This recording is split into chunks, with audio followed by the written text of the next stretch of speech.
Hey guys, Eskimo Brothers review number 21, movie 1922. Yeah. Is that confusing? So, just a very brief synopsis here because it's kind of hard to tell a little bit about the movie without giving away major plot points. So it's about a farming family, husband, wife, son. The marriage isn't going so well, I guess you'd say.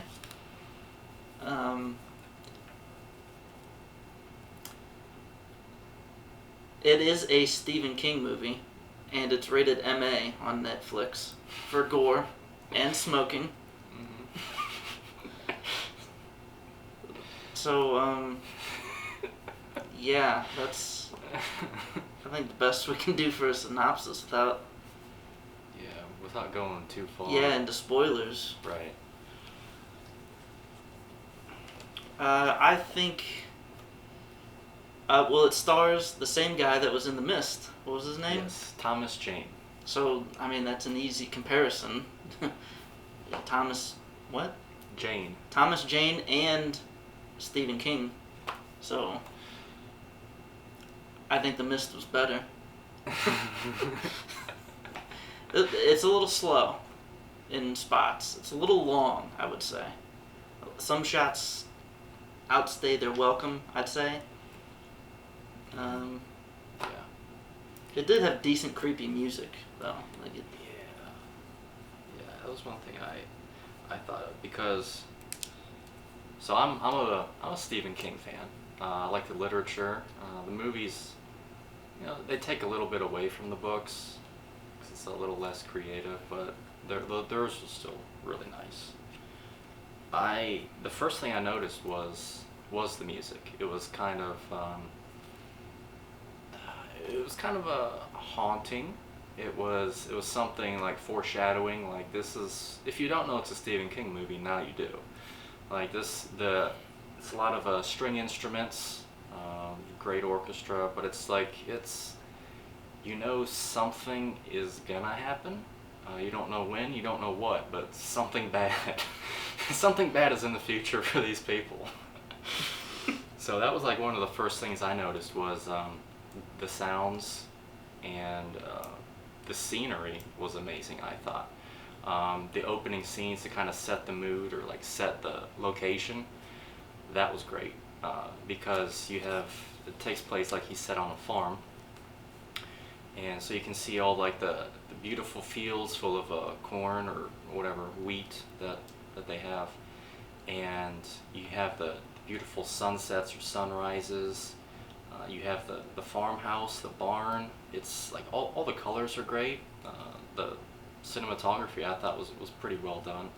Or sometimes they'll show the house will be in the frame, but really what you see is the clouds, like the sky. Oh, they yeah. have like gray clouds. Oh yeah. So that's kind of like a premonition, like kind of showing like, hey, bad times are upon us.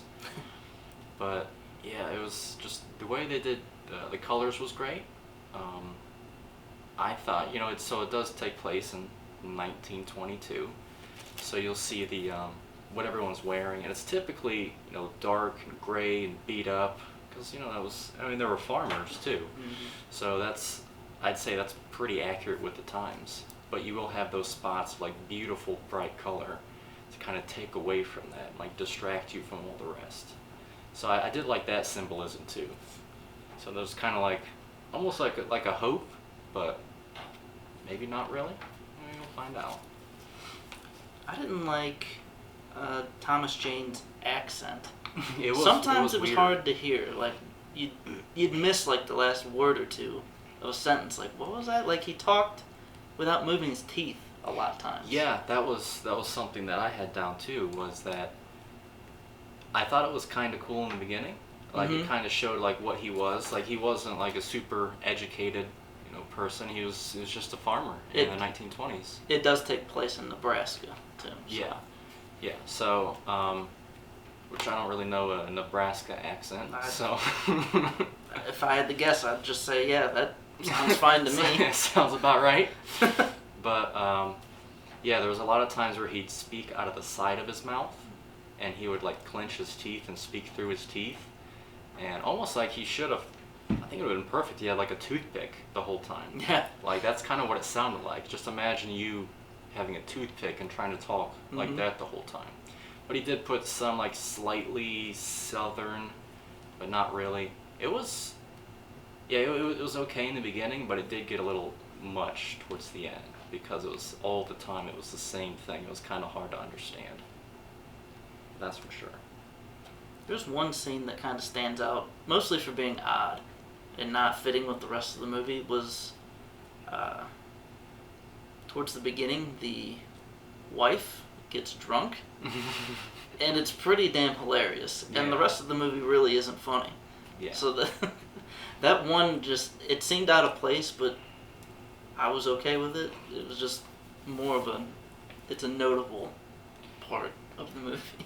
Yeah, and you can kind of tell, like he said, the marriage wasn't going amazing, but that part I think was kind of nice because it showed, she had a few drinks, she was having a good time, she was happy, so it kind of showed like, hey, like this is what it was at one point, or this is what it could be or could have been, and so seeing that was a nice little change of pace, like okay, like the whole like beginning of the movie, you see that she's, while they're doing the farm work, she's just kind of sitting there doing her own thing, and she's not too happy. But you could see that that kind of changed it, and it was a good change of pace, I thought. I do have one thing to mention here that it's a nitpick and a minor spoiler. At some point in the movie, there's two people carrying a body, and they're in a farm, so there's no one else around, like even close, and they're whispering. Why the hell are you whispering? I don't know. It's the 1920s. They're on a farm and it's nighttime. Like yeah, you don't have like cameras or there's microphones no one around you. And they live like on 100 acres or something like that. I think they mentioned. So yeah. You would need a car to get there. No one's sneaking up on you. Oh yeah. So back to like I wanted to add back to Thomas Jane's character and his accent and stuff. I did like how he kind of made the character his own by doing that, and also the smoking in the film. He smokes that pipe pretty mean. Like he's good at it. Like it seems like he's an expert.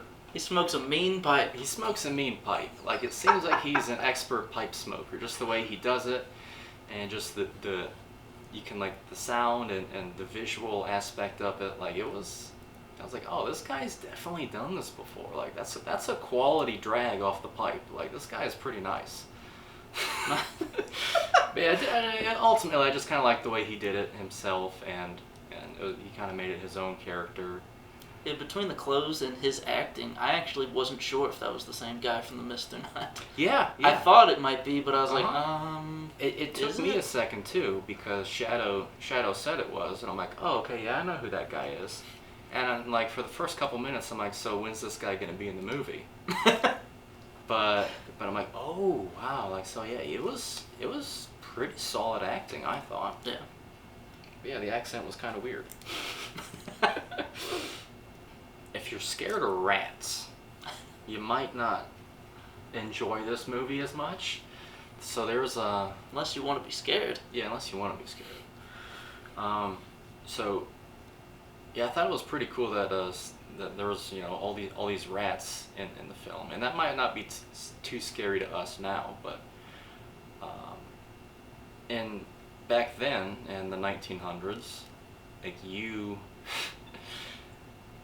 couldn't just go to like if there was a rat infestation and they ate your flour, your corn, your rice, whatever you were growing, you couldn't just go to the store and get more.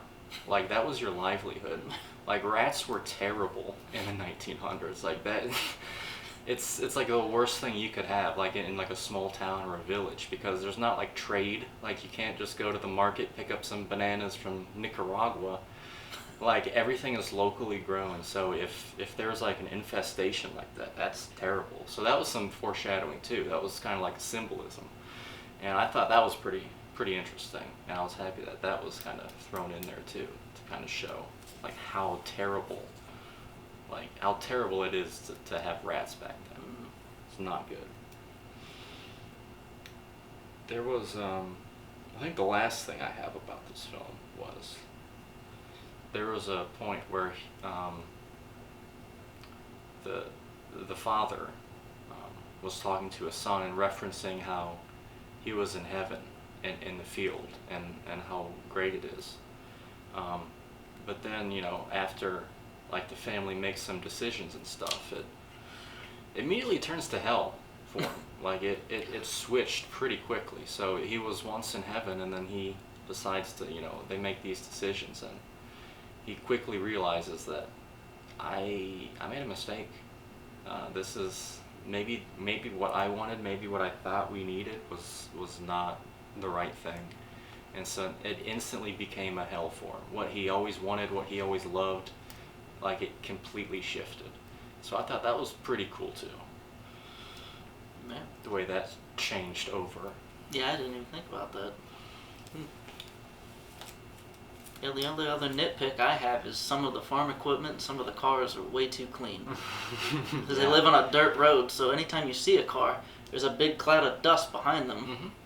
And then it's just pristine clean. Beautiful car, What, yeah. what the hell? Yeah, that is true. But, yeah, I'd say overall, I did enjoy it. I don't think it was, like, amazing. I didn't think it was terrible. I thought it was pretty good, though. I'm glad Shadow picked it. I'd say it's actually a lot more like one of your picks. Yeah. A modern movie that takes place in the past. Mm-hmm. Which is... You've picked a lot of that. Well, that's kind of my favorite thing. Those period pieces. Yeah, I'm glad I watched it. I don't know if I'd watch it again, though. Yeah, that's probably true. That's a one and done, I think, for me. Yeah. Well, so that was episode 21. Do you have something prepared for episode 22? Yeah, we're going to try something different. A bit of an experiment. Oh. We're going to watch a documentary. Ooh, I like documentaries, so this should be good. It's called... shit. Alright, so... It's called Johnny Carson, the King of Late Night. It's a lot of... It came out in like 2012. I remember I watched it when it was new. And I recently saw it on YouTube and watched like the first 10 minutes and was like, I should save this for stop that. Yeah, for a review. It's got a lot of clips from The Tonight Show, so it's very funny. You get interviews with all the other late night hosts: David Letterman, Jay Leno, Arsenio Hall, Jimmy Fallon, Conan O'Brien, Ellen DeGeneres. A lot of comedians too on it: Jerry Seinfeld, Drew Carey, Don Rickles, Joan Rivers. Yeah, that doesn't sound bad at all. I'm a big fan of learning and gaining knowledge, and I do like my documentaries, so it should be a fun one. So we'll see you next time for that. Yeah, next time.